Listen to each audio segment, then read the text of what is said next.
Halo semuanya, Assalamualaikum warahmatullahi wabarakatuh. Perkenalkan, nama saya Karyana Aulia Ristiani dengan nomor induk mahasiswa 053006038. Video ini saya buat untuk memenuhi tugas praktikum 1 mata kuliah basis data. Praktikum kali ini kita akan membuat entity relationship diagram.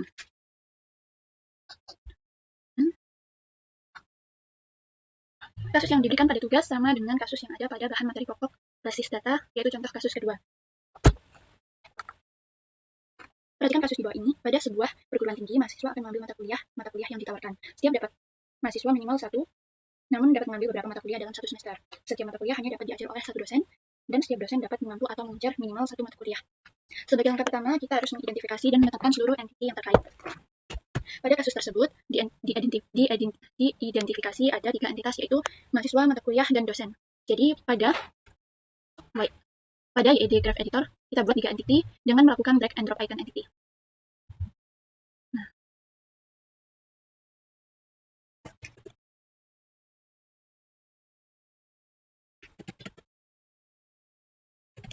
ada 3 entity.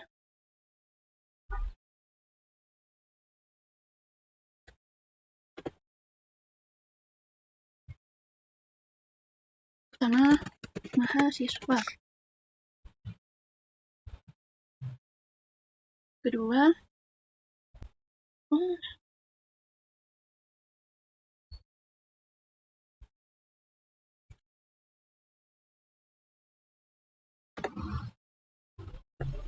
adalah mata kuliah. Oh, ini salah berarti. Nah, edit label ini mahasiswa. Ini edit label dosen. Nah, lalu langkah selanjutnya adalah menentukan atribut atau field dari masing-masing entity beserta kunci atau key-nya.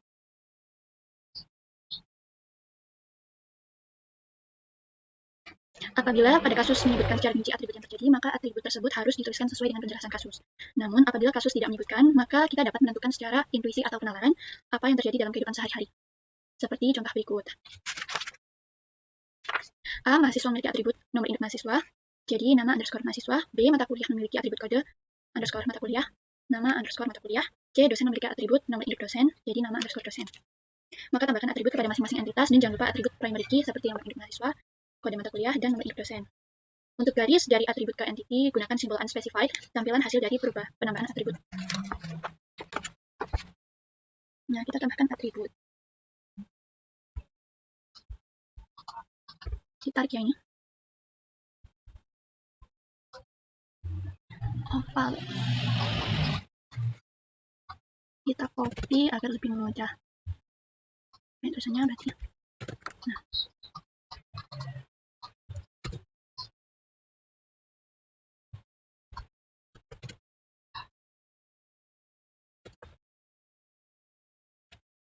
Oke, tinggal kita tambahkan label seperti nomor induk mahasiswa, lalu nama underscore mahasiswa. Selanjutnya, nama underscore mata MK atau mata kuliah. Lalu,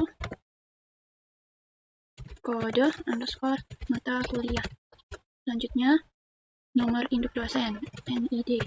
Lalu, di sini diisi dengan nama underscore dosen.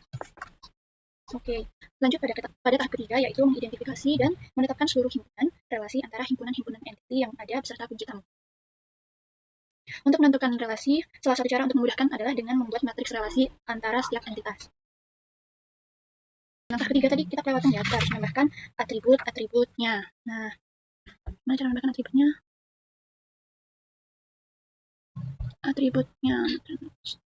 Types, nah ini garis biasa. Kok yang strict ada ya?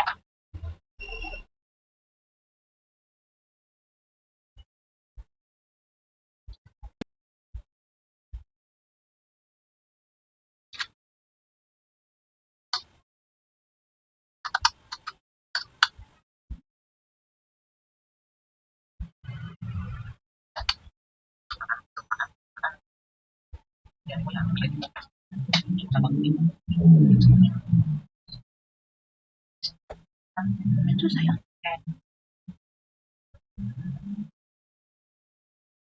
Nah, sudah kita kasih atribut ya. Lanjut ke tahap keempat, yaitu menentukan derajat relasi untuk setiap himpunan relasi. Untuk penambahan relasi, kita dapat melihat pada tabel yang ada di BMP, yaitu tabel matriks relasi. Berikutnya, sesuai dengan tahap keempat, yaitu penambahan derajat kardinalitas. Untuk penambahan derajat kardinalitas, kita harus memahami kasus antar entiti. Apakah antar entiti itu satu-satu, atau satu ke banyak, atau banyak ke banyak. Untuk mendeteksi derajat kardinalitas, perhatikan ringkasan kasus tersebut. Yang pertama, banyak mahasiswa meregistrasi banyak mata kuliah. Yang kedua, banyak dosen mengajar minimal satu mata kuliah. Dari ringkasan kasus tersebut, terbentuk derajat kardinalitas sebagai berikut. Mahasiswa dengan mata kuliah adalah banyak ke banyak, dan dosen dengan mata kuliah adalah satu ke banyak. Mari kita gambarkan pada entity relationship diagram. Gambarnya belah ketupat. Kalau digesernya apa bisa? Bisa ternyata. Geser aja. Supaya cukup ya, kita kasih belah ketupat di tengah-tengah. Nah, kita perlu 2. Letakkan di tengah sini. Di edit labelnya, meregistrasi. Lalu yang satu mengajar. Nah, kita cari kardinalitas group node. Nah, ini group node.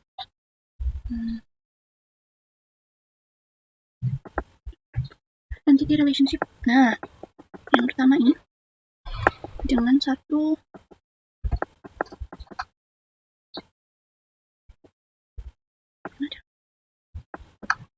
sini. Oke, lanjut dari sini ke sini. Registrasi. Oh, beda ya, salah ini. Kita undo aja karena salah. Ternyata ini ada garisnya. Nah, kalau yang nggak ada garisnya ini. Oke, lanjut. Dosen. Oke, sudah. Mahasiswa meregistrasi. Oke. Hasil dari penambahan derajat kardinalitas menghasilkan entity relationship diagram yang saling terhubung dan lebih lengkap. Cara membacanya adalah mahasiswa dengan mata kuliah dapat dibaca banyak mahasiswa meregistrasi banyak mata kuliah dalam kurung minimal satu mata kuliah. Dosen dengan mata kuliah dapat dibaca satu dosen mengajar banyak mata kuliah, namun satu mata kuliah hanya diajar oleh satu dosen. Proses kelima atau tahapan kelima yaitu melengkapi himpunan entitas dan himpunan relasi dengan atribut-atribut deskriptif. Untuk tahapan terakhir, melengkapi himpunan entitas dan himpunan relasi dengan atribut deskriptif, kita dapat melihat relasi yang banyak ke banyak, yaitu antara mahasiswa dengan mata kuliah. Apabila relasi dari setiap entity memiliki nilai banyak ke banyak, maka relasi tersebut berubah menjadi sebuah entity dan atributnya adalah memiliki dari setiap entity yang terhubung. Maka entity relationship diagram dapat disempurnakan dan hasilnya dapat dilihat pada diagram ini. Mari kita buat.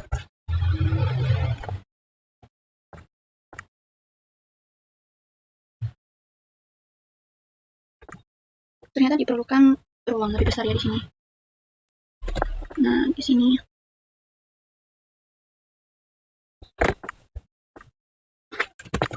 di registrasi.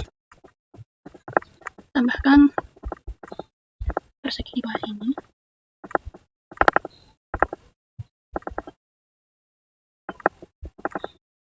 Dengan label registrasi mata kuliah. Oke.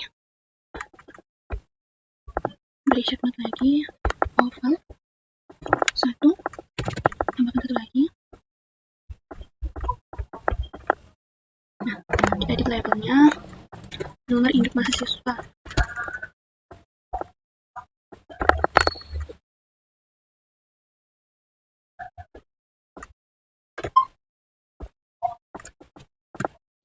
Kode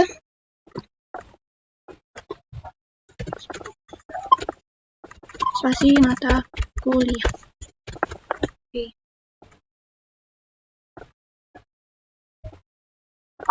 Nah, kita kasih. Oh, jangan.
Jadi tanda kutipnya juga diganti ya. Nah, ini juga diganti ya, sesuai dengan di buku dia hanya punya satu garis. Jadi seperti ini.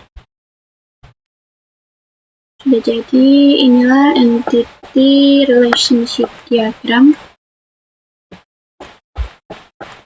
berdasarkan kasus yang diberikan. Terima kasih sudah menyimak. Mohon maaf apabila ada kesalahan kata.